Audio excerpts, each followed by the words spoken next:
sobre um assunto que já se transformou numa epidemia mundial. Estima-se que há pelo menos 40 milhões de crianças que estejam obesas ou com sobrepeso em todo o mundo. E no Brasil esse número também é alarmante. Há dados que indicam que os casos de obesidade ou de sobrepeso infantil têm subido substancialmente. Como é que a gente pode evitar isso, ou como é que os pais podem ajudar as crianças a evitar isso? Nós trouxemos mais uma vez o assunto para o Dr. Durval Ribas Filho, que é presidente da ABRAM, a Associação Brasileira de Nutrologia. Muito obrigada, Dr. Durval, por mais uma vez atender a gente para falar sobre um assunto que é recorrente. Todo ano vem à tona novas e novas pesquisas falando que a obesidade entre crianças e adolescentes tem crescido muito, não é, doutor? Não, e esse é realmente um assunto altamente complexo para a sociedade como um todo. Por quê? Porque não é fácil você, de alguma maneira, induzir uma criança ou até mesmo um adolescente a reduzir a sua ingesta alimentar, a aumentar a sua atividade física e, consequentemente, ter redução de peso corporal. É um grande desafio porque a criança em casa é um ambiente, lá na escola é um outro ambiente, quando ela sai no fim de semana ou com os pais é um outro ambiente, e isso tudo dificulta demais as condutas para que haja uma redução na ingesta alimentar e um aumento da atividade física. Ainda mais hoje que com a internet as crianças cada vez mais estão ficando dependentes. Até uma pesquisa recente mostrou que de cada 4 adolescentes, 1 está já dependente da internet, portanto, inatividade física total. Então, diante desse fato, a gente percebe que realmente vem aumentando. Essa pesquisa última mostrou 15% obeso e mais em torno aí de uns 30% praticamente com sobrepeso. É quase que 50%, não é, das crianças e adolescentes que estão hoje com sobrepeso e obesidade. Veja que doença gravíssima, não?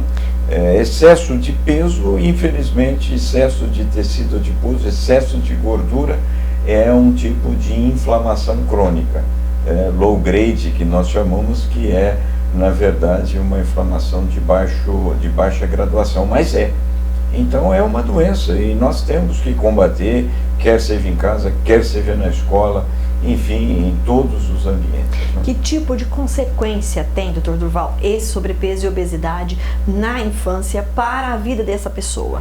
Então, o grande problema, a gente acha que é só o tal do bullying, que é muito comum, lamentavelmente, né? Mas não é só isso, existe realmente aqueles outros, as chamadas comorbidades associadas.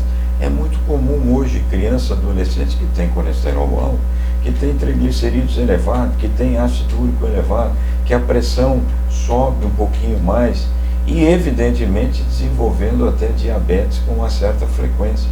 Então, essas comorbidades associadas são tão graves que interferem, inclusive, na atividade física, porque as crianças, adolescentes com sobrepeso, obesidade, elas têm dores nas articulações e elas cansam, logicamente, com mais e mais facilidade. Portanto, é um desestímulo para que elas tenham atividade física. Eu acho que é um desafio, mas tem que ser enfrentado. A sociedade, o pessoal aí da saúde pública, o governo, quer seja federal, municipal, estadual, os professores e, logicamente, os médicos. Eu acho que tem que haver efetivamente uma força-tarefa para enfrentar esse gravíssimo problema, porque uma criança, um adolescente obeso, 66% serão adultos obesos. E aí as consequências para a saúde dele vai ser pior e, consequentemente, ele vai ter as tais comorbidades muito mais agravadas futuramente. Muito. Por isso que eu acho que é um desafio, mas que ele tem que ser efetivamente enfrentado. Ou seja, nós temos que estimular as crianças a reduzir a sua ingesta alimentar e, evidentemente, aumentar a atividade física. Isso é fundamental.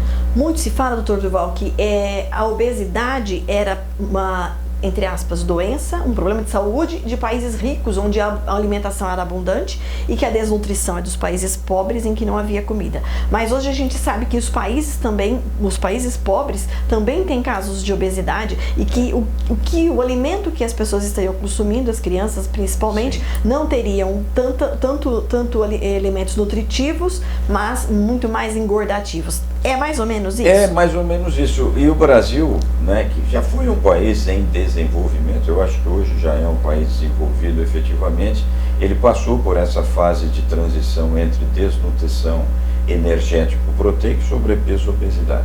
Hoje, evidentemente, é um predomínio total do sobrepeso e da obesidade.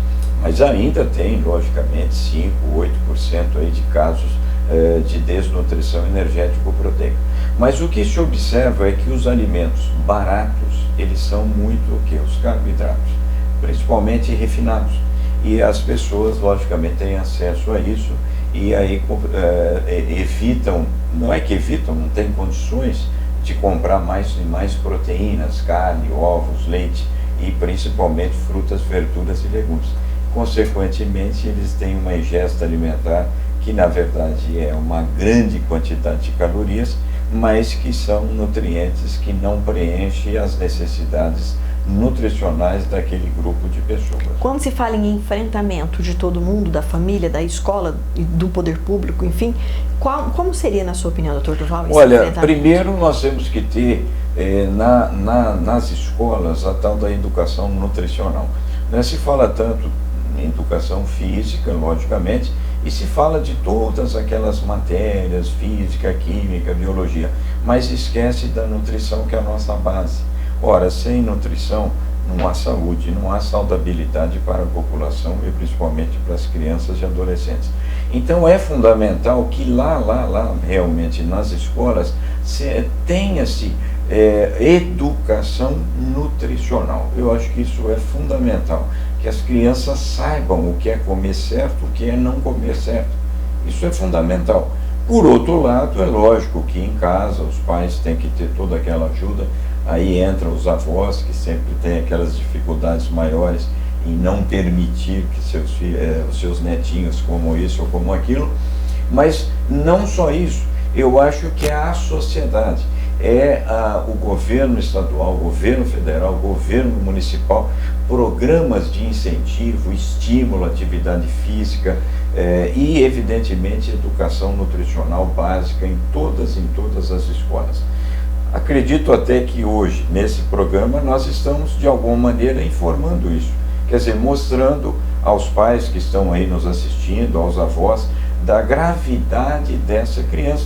Porque antigamente, se às vezes você conversar com uma pessoa mais antiga, um avô, por exemplo, ele ainda acha que uma criança obesa ainda é uma criança saudável.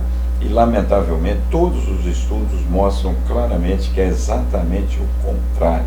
Então, eu acho que cabe a nós educar, e esse programa eu acredito que esteja efetivamente contribuindo para isso. E Deus queira que os nossos telespectadores possam abraçar essa causa, né?